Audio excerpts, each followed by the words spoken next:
Hello, thanks for tuning in. You're listening to Unscripted Podcast, I think we're called. Something like that. Unscripted Gaming! Yeah, that. My name is Ray. You darn My name is Mike.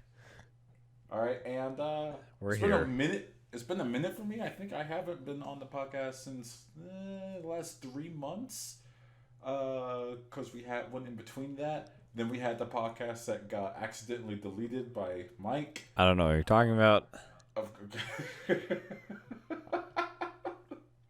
But still, I wanted to take a moment. I see the numbers, and I thank everyone that always takes a moment to listen. It's not like a huge gaggle of people that listen, but sometimes we spike up to where like, oh my gosh, like 200 people listen. Sometimes it's low where it's like, oh my gosh, like 5 people listen. But that's okay. I appreciate every single time someone takes Absolutely, a moment to we certainly do, and yeah, that's just it sure is cool to have other people listen. So if you are listening to this, thank you, and we sure appreciate the love. Really do, really do. Like, comment, and subscribe. I mean, it goes without saying, I think. Since I've been gone for a while, I wanted to fire off real quick. I can breathe for the first time. I want to go through like all the games I played in the last 3 months. Rapid fire. Yep, rapid fire. All right. Because ready, set, go. Because I never have before. I played through every single main title Mega Man games. Mega Man 1, 2, 3, 4, 5, 6, 7, 8, 9, 10. And recently I bought and then completed Mega Man 11. If you ever want to know my thoughts and feelings on the Mega Man games, www.stanhisup.com. Go to my blog. If you want to know my thoughts and feelings on those games. Honestly, most are good. Most are good. I don't think I've ever played a Mega Man game.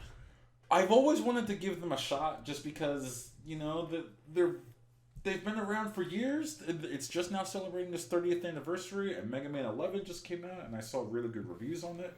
So I thought, well, let me do the series right. Let me go ahead and go back and play all of them. You could just buy them in the Legacy Collection. They come in like packs of 4 or 6 each. And some of them are a pain in the ass. I'm going to watch my language here. We can't say F-bombs or anything like that. Or else some of our places flag us. But they're good. And Mega Man 11, the recent one, really good. I played and beat The Messenger, which, beautiful. I wish Josh was here. Oh, yeah, that's right. Josh is absent right now. A little bit of, life things, but he should be Life back for the next happening. one. Sorry about that. I should have mentioned that at the very beginning. Apologies. But I wanted to mention The Messenger because it's a Metroidvania game, and it's a really good one. I think Josh would appreciate it. It's a Metroidvania where you play as a ninja, and it has infinite lives, which is always nice. And I heard that game does some interesting stuff with like the art and gameplay styles. I don't want to spoil it, but it really does. Yeah, I heard it gets neat, so. It's a really good game. It has some so it has one painful thing that's in the game, and there's like a little collectible mini game that you could do where you get 44 of a thing and you get a super secret item. Don't do that. Everyone listening to the podcast, do not do that. The item is not worth it. It's a waste of your time. Just play the game normally, beat the game, get the normal ending. You're gonna be good. Who here likes Undertale? Mike, do you like Undertale? I enjoyed Undertale. I thought it was one of the best games ever made, personally speaking. Toby Fox released a survey on Halloween, and when you took this survey, it actually turned into the sequel to Undertale, Deltarune. So you could go play Chapter 1 of that. I played that. I'm not going to spend too much time on it because it's an Undertale type of game, and talking about it even a little bit kind of spoils it. But It sounds like this rad. is just the first chapter of it. Like this isn't the whole game, correct? It's definitely not the whole game. No, it's only like 3 to 4 hours long, so it's probably like Chapter 1 of maybe 3, because the first Undertale game is like about 9 hours long if you go for the best ending. But what I've played it is a excellent game. Absolutely excellent. Like, definitely you can feel that this is a sequel to Undertale. And even the music. Yeah, I love the soundtrack to Undertale. I have it still on my phone as one of my most The Undertale soundtrack is very good. Toby Fox himself makes it. Damn, he's an auteur. Man. And he does it again with Deltarune. Yeah, if you got like 3 hours to spare at any point during this holiday weekend, Mike, not spending time with the family and whatnot, but if you find yourself bored, go download Deltarune. And it's free! That's like the best thing. It's free! You don't have to pay anything. He could have charged $5 for this, but it's completely for free. What can I say? And occasionally from time to time, I fire up a little Dragon Ball FighterZ and Destiny 2. Yes. 2018's Game of the Year and another good game. I want to know which one you're talking about. Dragon Ball, as is the official position of this podcast, we've already determined that Dragon Ball FighterZ is the Game of the Year. This has already been determined. Destiny's in a great spot. I think it's the best it's ever been, to be honest, but it's not the Game of the Year. That's fair. That's fair. Mike, what games you playing lately? Well, I've still been hitting my Destiny. I did the raid since we last recorded, and that is it's a really fun raid. What's the name of it? Last Wish. Yeah, okay. I think it has some of my favorite Destiny raid encounters. Out of all of the raiding I've done in Destiny, like just like there's this one, the second one, the fight against Shirochi, is like it's you're fighting just waves of bad guys, but then there's also high speed puzzle solving in a panicked scenario, and like there's parts where everyone has to like kind of swap off if something's not right, and it's kind of like a weird race against time, and it's really cool, and like the final boss itself is really epic in scope and design, so I really enjoyed doing that. But I don't know, but I've been playing another game, and I'm still going through it. What game is that? But I am so conflicted about this game. Is it what I think it is? It's a game called Red Dead Redemption 2. You want to get into that? Why don't we get into Red Dead Redemption 2? Let's go ahead and segue into Red Dead Redemption 2. So, Red Dead Redemption 2 is a sequel to Red Dead Redemption, which is a game about cowboys. You don't say. And the end of the West. Red Dead Redemption 2 is... Like I said, I'm still playing through this game, but I've been playing for probably at least 20-some hours, I guess. No, I don't know if that's up in that much, but I've been playing it for a good bit. I'm on chapter 4 of the game right now, out of like 7 total, I think. Oh, okay. I was told the game takes like 20 hours to beat. It can if you really beeline it. Okay. Okay, so you're enjoying it. That's the thing. This game just goes so back and forth for me sometimes. Yeah. Like, just visually, the game is an undeniable masterpiece. Like, the environment work is just stunningly gorgeous. It's like incredible that, it sounds like my PS4 is about to take off and, break the sound barrier when I play it sometimes. But it's like the environments are beautiful. Mm-hmm. The character animations and characters themselves are pretty good. Definitely, you can tell when you're talking to someone who is not going to be in another cutscene, because you're like, wow, that character does not look like they really gave that person much thought or time. Like there's like drastic differences in character. Yeah, like like your main character Arthur talking to anybody else, and you're just like, you see the other person, you're just like, oh boy, yeesh.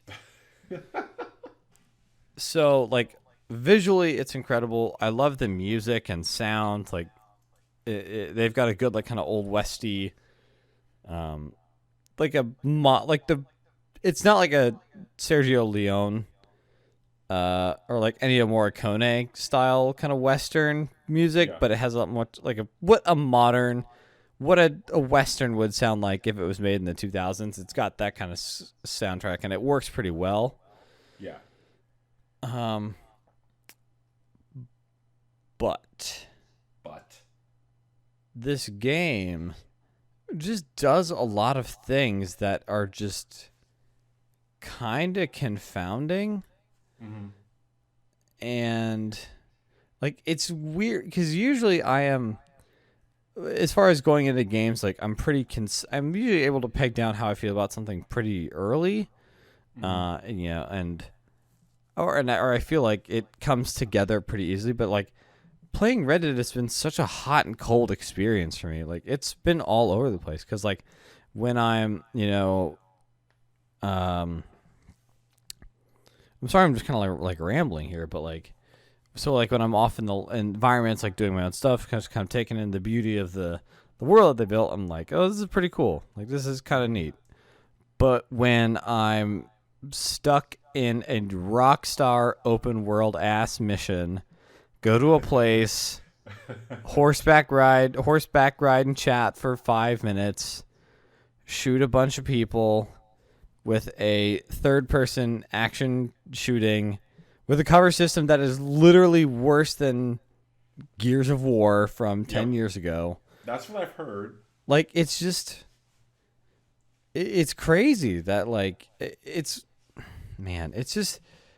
like, there's so much I mentioned. Just, like, the mission formula so far is already getting kind of stale. Yeah. I mean, they've gotten a little bit more away from like just the gross like Rockstar cynicism that kind of permeates a lot of their other games that I just think sorry. Beep. That I just think beat that one. I just think sucks and is not like it's like tries to play itself as like it's like South Park. But okay. like it's like that's what it is. It's just like South Park. It's just like it's not funny. It's like a weird like edgy centrism that I think is like a nihilism to it. Yeah, exactly. It just like has nothing like. It doesn't like make any kind of larger point. It's just like, hey, that sucks, and it's like, thanks. Like it's just not helpful or like they don't do anything interesting really with it, in my opinion. And they've gotten away from that, but it still creeps up every now and then. Mm-hmm. And some of the I think some of the character stuff I've enjoyed more than others. Like I like the main character, but just some of the story stuff just gets bogged down in these missions that just feel all the samey. Yeah. It's still it still feels. I mean, I could like wave to people and say hi to them, but it still feels like the world. Like the world is so meticulously crafted, but it still just feels like it's all working in service of me and whether or not I want to shoot it or not. In ways, which is. No, go ahead. I don't. No, you go ahead. I've been talking for too long. From what I've heard of the game, and from what I can kind of infer. It's not so much that you're playing the game, more that you're just experiencing it and constantly trying to maneuver its systems. So, like when someone described to me how it is you have to like purchase a cigar, the action of purchasing a cigar in this game is you go to the general shop. Okay, everything is normal. You have to physically pick up the cigar and add it to your inventory. Like, you make the character model do that. And then you walk to the cash register, and then you take the cigar out of your inventory, and then put it onto the actual, like, the shop counter shop. And then you take the cash out of your pocket. I'm like, I don't want to live real life in a video game. None of that sounds fun. Like, to be fair, you just have to take it off the shelf. Yeah. You then have to walk around the store to get the rest of the things you want. But, why can't I just talk but to the it's shopkeeper just and buy that's it? the Like thing is like it has it I appreciate the crazy lengths they went to make bespoke animations that they probably recorded Arthur opening a door 50 different ways. Yeah. Or picking up a cigar. Like, there's 50 different animations for it. Why? But that's the thing is, like, at the end of the day, as I'm playing it, it's not different enough for me to really register for me. And it just kind of, like, sometimes I'm in the mood to kind of, like, sometimes it kind of works. Mm-hmm. Like, to have, like, kind of that pacing to it. But, like, in the combat, it just falls apart completely for me. It's just, like, because you just have to do the GTA-style soft lock onto a guy, flick up to headshot him, unlock, lock onto the next guy. And like I said, like, the cover system just is not, like, these games are very different and are trying to do different things. So this is a kind of apples and oranges comparison. But when I stop playing Red Dead and I start playing Destiny, like, Destiny is a game that is, they're interesting. Like, there's, not a hyper realism to Destiny, but just the core feels really good core in Destiny. gameplay and shooting itself is so tight and feels like feel like I have such control of my character in a way that feels really, really, really good. Yeah. And in Red Dead, I just don't have that. Like, I can tell Arthur to start running, but he has, like, the wind up, or I can, like, tell Arthur to take cover, but he has to, like, it's not. There's just, like, that realism is like, the realism that they've achieved in a lot of the game through, like, the animations and the visuals and, like, the pacing of everything is remarkable. It's very unique. But you have to ask at what cost? Like, is this worth it? Is this fun?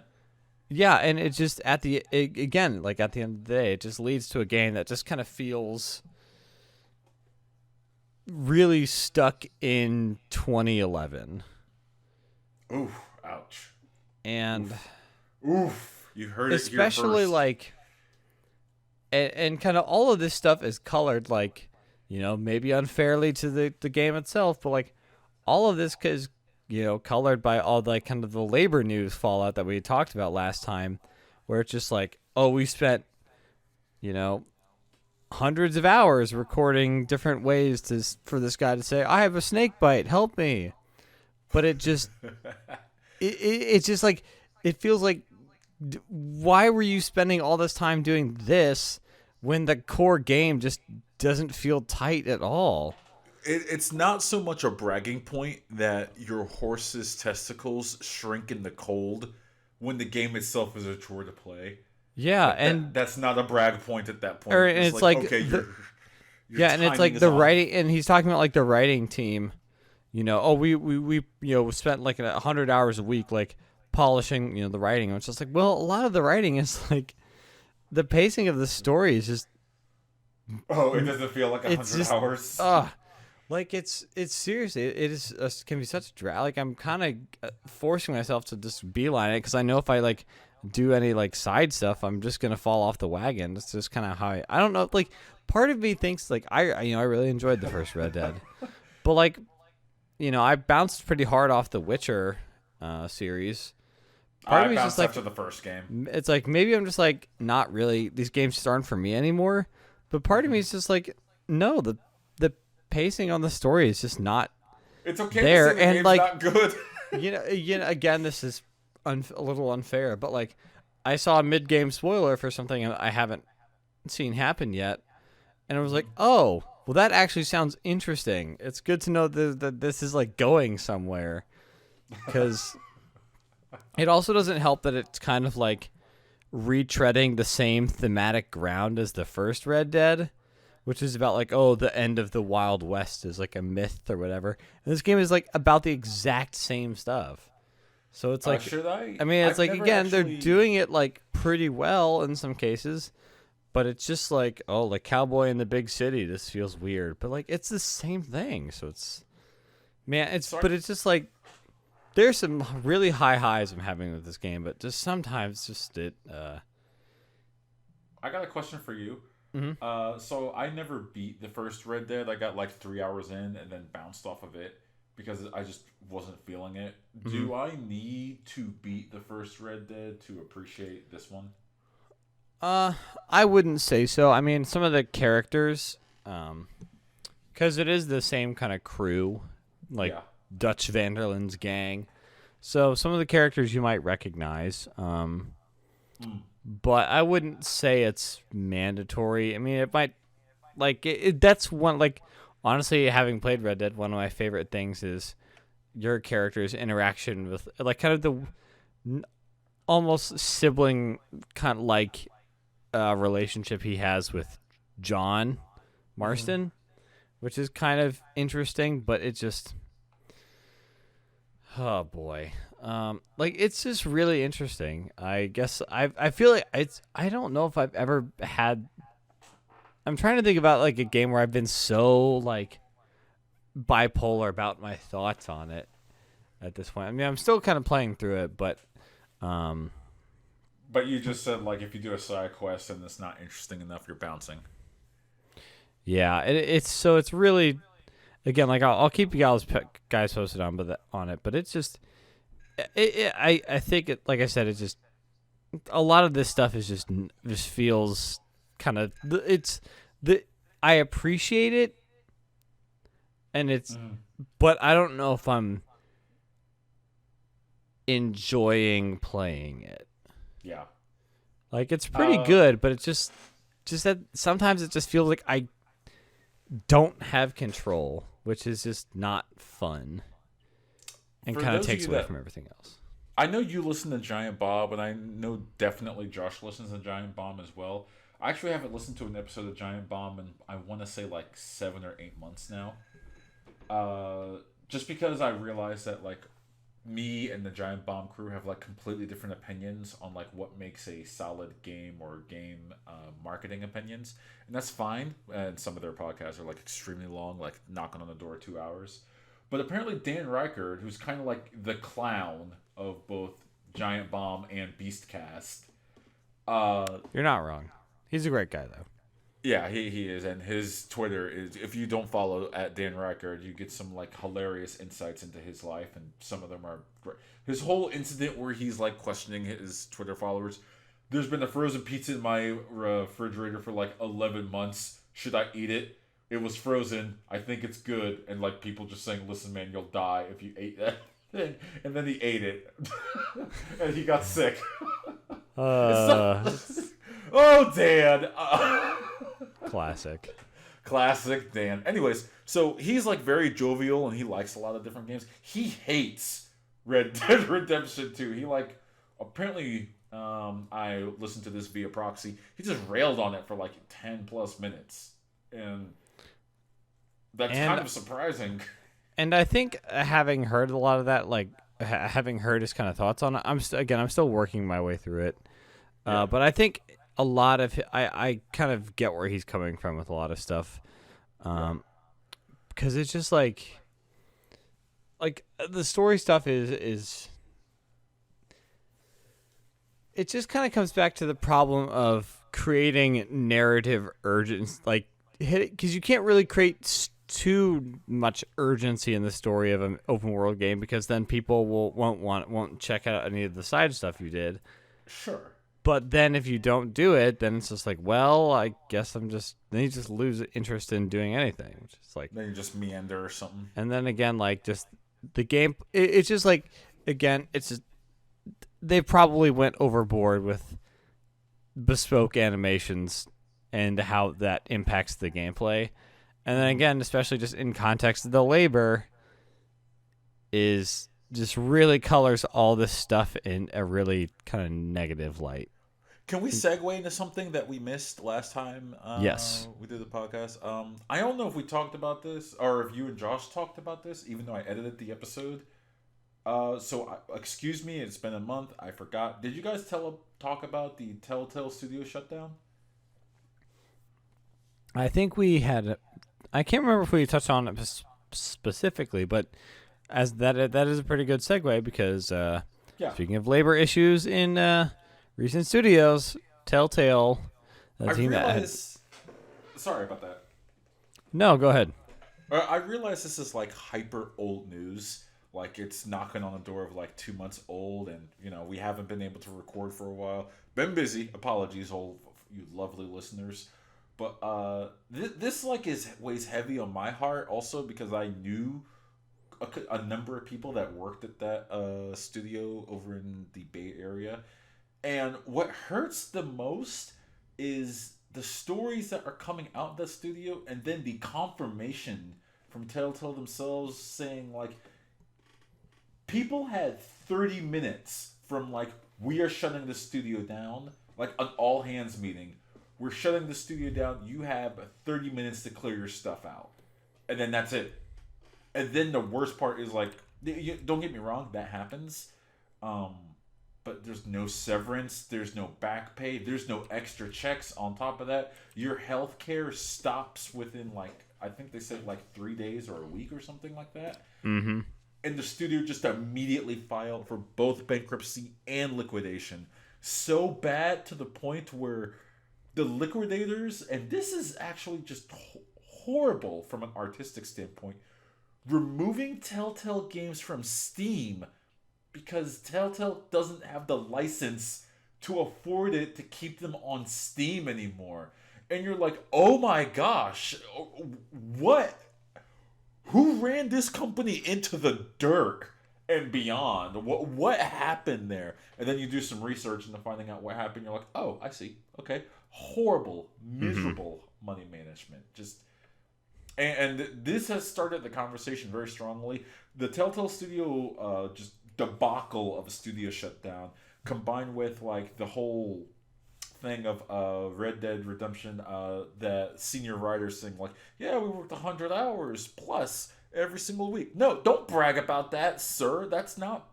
I get it. He's coming from like one of the old guard in video games where it's like, that was something to brag about because that shows how dedicated to the industry that you are.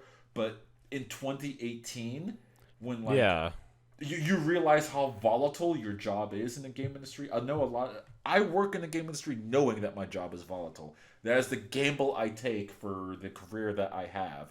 But everyone needs to realize it is not worth so much of your time, your energy, your life. Live your life. Don't throw everything at it like that. And him to say, what was that little piece he said? No, I meant only me and 3 other senior staff writers were working on it. Everyone else isn't required to work that hard. Yeah, that and it's piece like, of... And that's kind of, I think in some of that you can kind of see in Red Dead itself, because like with like how they were making decisions about the game, like in the months up to release and creating major changes, it's just like at the end of the day it was just bad. It's bad project management. Like it's horrible. Like you can make a game to, like, if you want to set a goal to have people work normal hours, and you can just plan for that, and then and there's ways to manage that. Like studios do it. I want to be fair and say, like, I think most people at Rockstar, like the vast majority of people that were working on the game, probably had normal hours. The people that probably got like the shaft were the artists, definitely, the animators, and 100% the QA team. There's not a doubt in my mind the QA team was their like 100-hour weeks. There's just no question. And that's kind of how the game industry is, because I think I explained this. We have like a private chat where me, Josh, and Mike will just talk about video gaming. It's like this unfortunate thing that QA is so it gets shafted. It's bad because it's an entry level job, and sometimes it's literally the job that is the most expendable, unfortunately. So it's like, are you working hard? If not, you're out. You could be replaced quite easily. That's horrible. That sucks. So of course, like, because of that, the talk of video game unionization is hot on everyone's lips.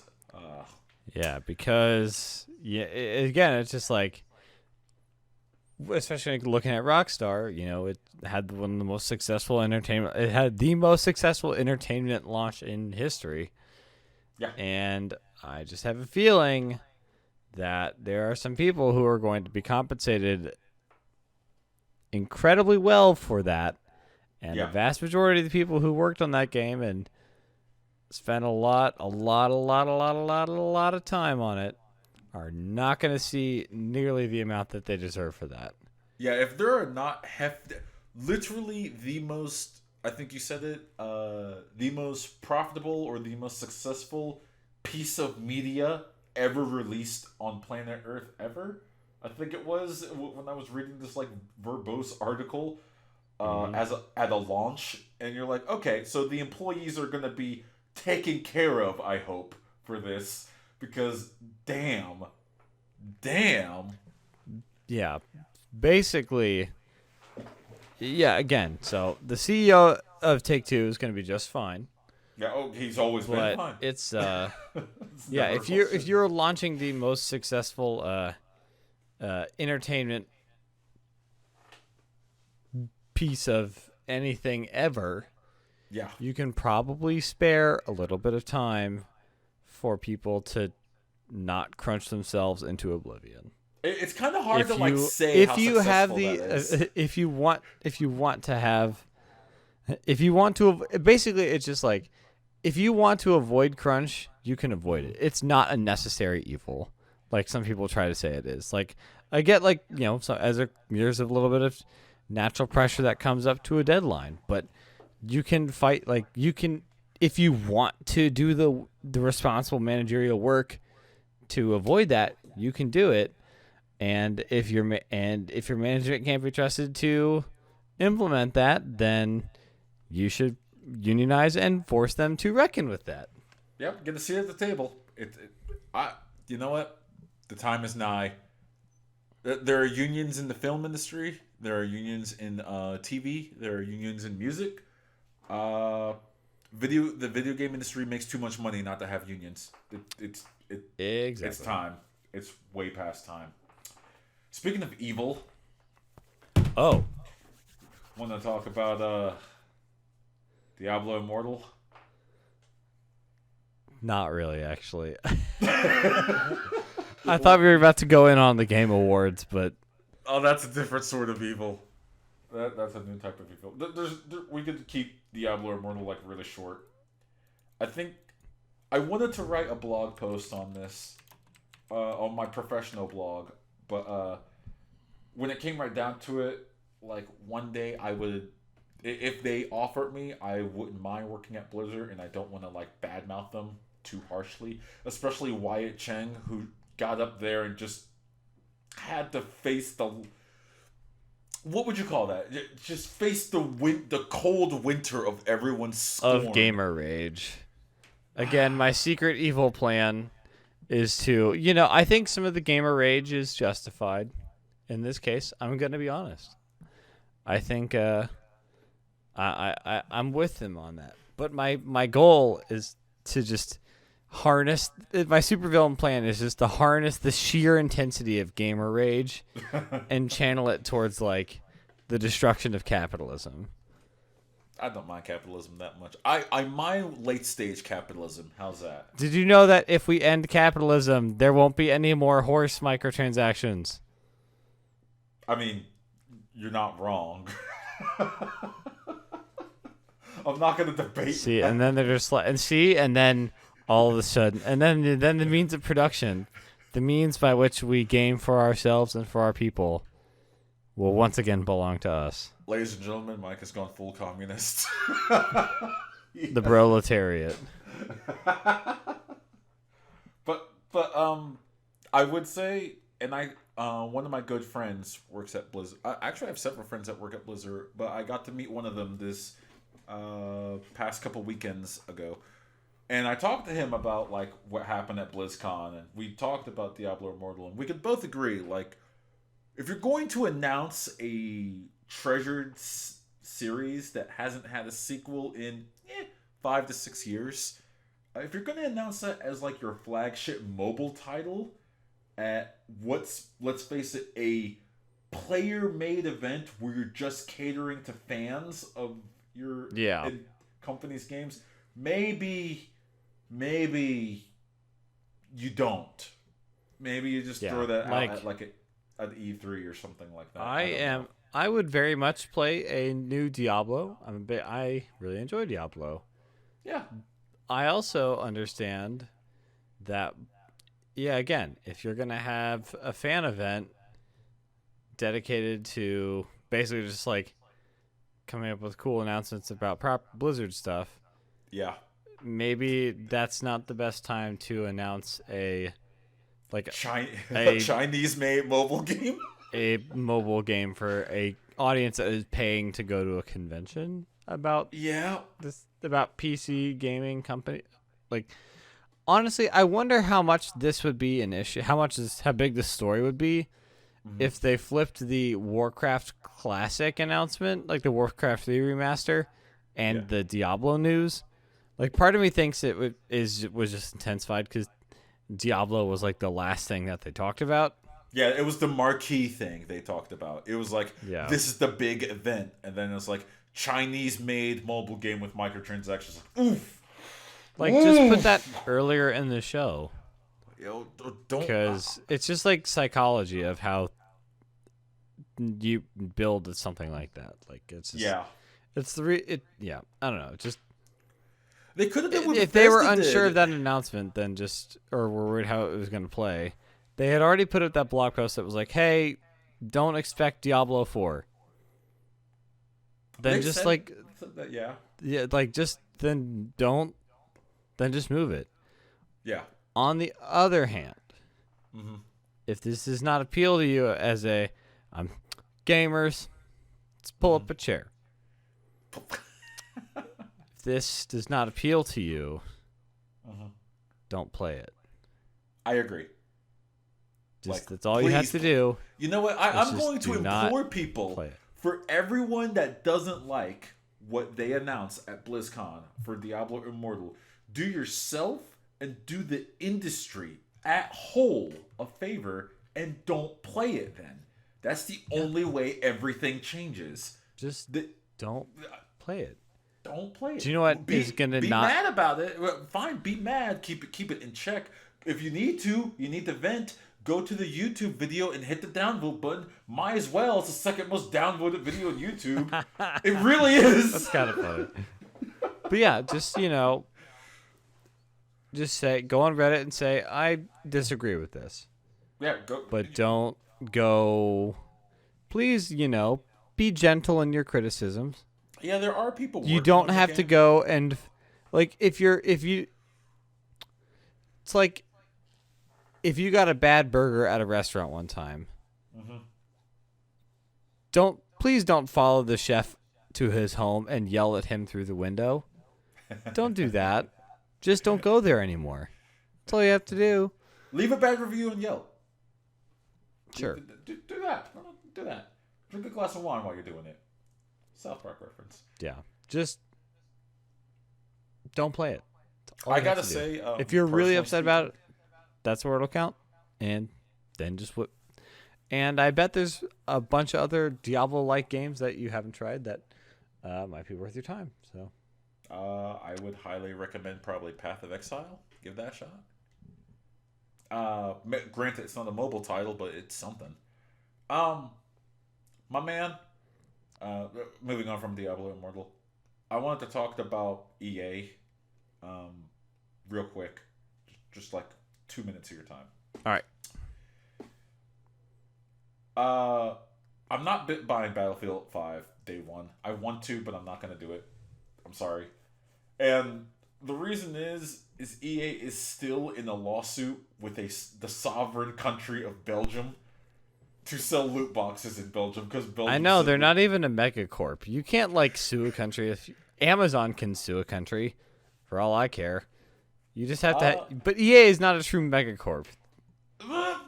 So me and my manager at work, we got into this exact same conversation, and we did the calculations. If EA truly wanted to, they could buy Belgium. EA. No, that's ludicrous. You can't just. They don't have the. They would. They don't just have EA like makes liquid more money than capital to Belgium. do that. That's what a loot. There are some companies that make more money than sovereign nations, and this happens to be one of them. This now, happens. if you told me Amazon would buy Belgium, I'd be like, maybe. I don't know if EA could do it though. If you were to factor in if EA was to like buy back all of their stocks and move around a lot of their liquid capital, they could technically buy the country of Belgium, or they could put an offer on the table. Belgium could just tell them no, of course. Blank check. What is this? We're only about 10 years away from this like actually happening. So. Oh, don't tell me that. That's such a dystopian nightmare. Yeah. Rhodesia presented by Verizon. Oh God. Amazon, Mexico. Oh no, that could happen. That actually could happen. That's a parallel universe where that exists. Okay. All right. I hate Moving it. on. Can we talk about the Game Awards now? We have to talk about the Game Awards, and we have to talk about why I'm personally pissed off about the Game Awards. Okay. So for those who don't know, the Game Awards are, I guess, technically the closest thing. It's not really like the Oscars. Like, there isn't like, well, because the winner of each category is just a public vote once you have the nominees. But I believe the nominees are determined by like industry journalists. I actually don't know how the nominees are determined now. Why don't you stall while I look up the about section of the Game Awards too? I'll stall by bringing up the biggest travesty of the Game Awards, and we know what I'm talking about. Geoff Keighley, listen here, man. We need to talk. Dorito Pope. All right, that's really unfair, and I realize, and he said in multiple interviews, he actually does regret having to do that.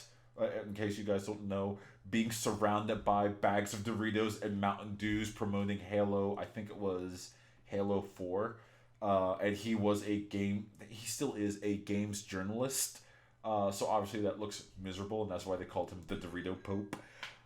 But he did I think it was 2015, say that I want to bring back the Game Awards and to bring it as the video game industry's Oscars, and to represent the video game industry as a valid medium to those at large, to investors, to people that play games, to people that have a passing interest in games. And you know what?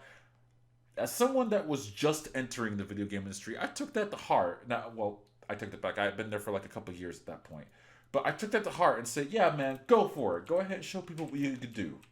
And in 2015, it was fine.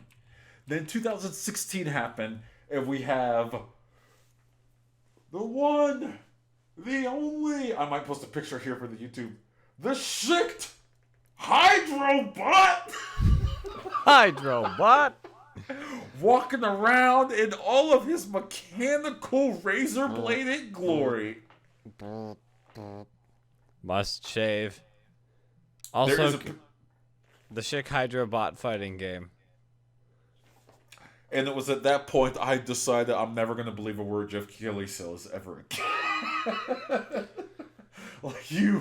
You let me down, my man. Well, I mean, the nice thing is that Shicht Hydro has some good mid-range game and can 2H right into the Mr. Clean DHC. So I understood everything you said. And that makes me ill. It didn't actually make any sense, but I just wanted to put as much jargon as possible. I know where you were going with it, though.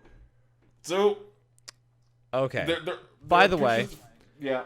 So there are the Game Awards. The nominees are selected by an international jury of 69 global media and influencer outlets. Is that us? Influencer outlets. I mean, I didn't get my invitation. Did you get your invitation? Hey, Vegeta, are we influencers? No, Nappa, we're not that big. Nappa, stop it. Nappa.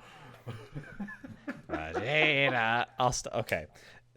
Anyways, so there are 69 individuals who we need to blame for the travesty that has occurred here. I'm yelling into my microphone. I apologize. Ray, I would like to read you the nominees for Game of the Year at the Game Awards. Again, all right. Not quite the Oscars. I mean, this is probably like the Golden Globes of games. I think that would be a fair comparison. So it's a pretty big deal. Yeah. Game of the Year. Assassin's Creed. Odyssey. Sure, whatever. Celeste. Why is that there? Whatever. God of War. All right. Marvel Spider-Man. Sure. Monster Hunter World. We need to play more of that. That game's pretty good. That game is really good. Red Dead Redemption 2. Yep. And tragically, there is a conspicuous absence of the actual Game of the Year. There is no Dragon Ball Fighter Z. Spoiler alert. There's no Dragon Ball Fighter Z mentioned in any category. That offends me. That offends me deeply. Not because it's a fighting game, not because it's an anime-based fighting game, not because it's weeb as hell, and it is. Let's not bury the lead. That game is fan service the game, but because it was the most watched event, esports event during EVO 2018, the biggest fighting game tournament of the year. Okay, literally the only nomination I think it got was for best fighting game. Is it actually in best fighting game? Like, not for art, not for music. The music is hit and miss for me in that game. What? How dare you? Yeah, I'm it's sorry. incredible. I'm sorry. Are you one of the 69? I bet you are. No. Traitor. No, otherwise I would have, you'd see me campaigning to be like, excuse me, there's no Dragon Ball Fighter Z at Game of the Year. You need to remove Celeste. I beat that game, by the way. It's fine. It's good. I don't know why Celeste is rubbing shoulders with, Spider-Man and Red Dead. I think that's, a lost cause. Celeste belongs in, best indie game of the year, maybe? I'm willing to give it a vote for that, but... Sorry. What is that doing next to those games? I mostly just wanted to lament about the plebs and the fools, the uneducated drivel who don't understand that the glory of Dragon Ball FighterZ because they're fools. Am I actually wrong? Is it actually in the best fighting game category? It is in the best fighting game category. Okay, that's fair, and it's gonna win. Because nothing else came out this year that compares. Nothing. Yeah. Well, okay, boy. so last thing we'll talk about. Hey Mike. There's a new game that came out as of this recording, which is November 20th, about 2 days ago. Okay. What is it, Vegeta? It is... It's Fallout 76. And I feel like the best take that tells you all you need to know about this game that I saw on Twitter came from Alex Navarro of Giant Bomb, where he said the following, essentially that, wow, it's pretty bold of Bethesda to put the Metacritic score of the game right in the title. That probably is a good hot take, except it's lower. Yeah, it's just, I don't know. I think they got 76. I think they did an okay job of pitching that this was going to be not going to be like a full kind of Fallout single player experience. Mm-hmm. But take the regular buggy mess of a normal Bethesda game. Like every Bethesda game that's ever come out. And combine that with a bare bones survival game. Mm-hmm. And it just sounds like, without any of the actual... Again, the larger issue here is that Fallout has actually gotten away from the actual thematic ideas of it that make it interesting. Yeah. Because it's supposed to be about the horror of a nuclear apocalypse. And now you're like, yeah, nuking friends. Oh, yeah. And the best feedback I ever get from this game is like, I have fun with it when I play with my friends. Okay, newsflash alert for everyone that makes that excuse for any bad video game ever. Everything, almost everything, except unless you're into that, maybe sex, is better with friends. yeah, it's like, wait, that doesn't mean it's... Again, you're allowed to enjoy bad games. They're just, I was telling you guys about this earlier. I played way too much Dynasty Warriors 6 Empires. I played way too much of that game. I acknowledge that it is not a good video game, but I played a lot of it because it was really fun. But yeah, it's gonna be really interesting because this is kind of a stopgap between this generation and the next gen, where Starfield is going to be coming out like 2021 or 20 or something. Somewhere in the far off future. Here's the current Metacritic score of the game, if you want to know it. Let me guess. 70. You wish. They wish. Okay. It's pretty bad. These are the professional Metacritic. 42. Not that bad. It's at 49. Oh boy. Ooh, that's like ooh. Oh no. The most positive review it got was from Cheat Code Central, which yes, review powerhouse, Cheat Code Central. .club or whatever. They gave it a 74.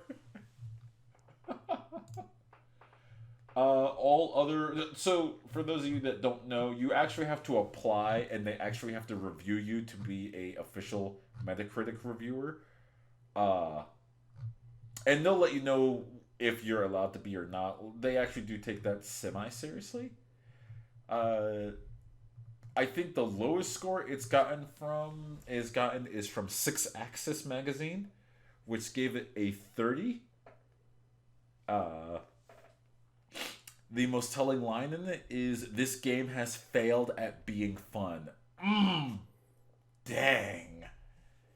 Yeah, so for everyone who loves a good slow-moving video game shit show, there it is. We've got December's Whipping Boy ready to go. It's going to be a great ride, folks. I want to touch on Fallout 76 very briefly. Just like some things that are just like damning. So, one, it's been confirmed that bugs that were left in Fallout 4 are still in Fallout 76. Just to prove how much of a very quick port job that this was. There is no protected server or a client-side protection for this game. The game is purely based on all client calculations, not server calculations. For those of you that are curious what the hell that actually means, if everything is client-based, that means that we'll take my computer. Me and Mike are playing Fallout 76 together. The game has client-based connections. That means whatever my computer says is true. So if I'm hacking and modding, everything that my computer says is true. Mike's computer has to agree that the hacks and mods are true. When you do server-based calculations, the server says, no, you're cheating, you're booted from the game. By the way, Fallout 76 has no hack protection. It also has no cheat protection.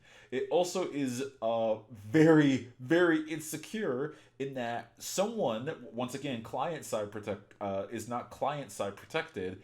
I could trace Mike's IP address and DDoS him if I, oh, you have a gun. You just shot me. Well, hope you didn't like being on the internet anymore today. You could do that. That realistically exists in the game. Then there's the unfortunately awful server architecture. 3 people synced up and launched nukes. Which you could do in the game. I'll get into the nukes thing. When 3 people launch nukes, they crash the entire server architecture for Fallout 76. That's incredible. A day after launch. Just again, like December's whipping boy is here, and it's gonna be, as someone who loves himself some video game drama. Oh, this is it. This is the good stuff. This is it, Chief. Oh, one more. Okay. You know how during E3 Bethesda, I do believe it was Todd Howard himself actually says the nuclear launch codes will be difficult to get. It'll take people a while. Not only were they obtained by players in the first day, but the nuclear launch codes for decryption are not dynamic. It's the same code across servers. So all you have to do is just tell someone in like a Discord chat, here are my codes, what are yours? Here are your codes, and then everyone has nukes. Everyone has nuclear launch codes. That's why they crashed the server on the first day, because it's not programmed to project that many nukes going on. Is this secretly like Metal Gear, the final chapter of Metal Gear Solid 5? Because that's like Skullface is like, oh, arm the world, and then it shall be torn asunder, and then it shall be free. I like Bethesda games, but what happened? If you launch 500 nukes, it turns into Skyrim. It just. We didn't even cover that you can't uninstall the beta from the game unless you buy it, because the actual root code of the game stays on your computer, locked into your hard drive, because it doesn't know how to uninstall. That is a broken product that they launched. To be fair, I want to be very fair to Bethesda. 1 month before release, they did release that open letter to the public saying, like, this is going to be a very buggy game at launch, but we hope you'll enjoy us for the ride. Please don't take us to The Hague. Oh no! From now on, whenever a video game company does that, I'm just going to assume the absolute worst. Like, if you came out ahead of the launch and you said, like, we're sorry. If your like $1 million PR like team is telling you, like, we have to tell them how fucked this is, or messed up. We have to tell them how bad this is a month in advance. And that's the best strategy. That is your ace in the hole. Oh, Billy. We got some problems, folks. Well, you could watch videos online of people playing like the beta in the live game, and yeah, there's some.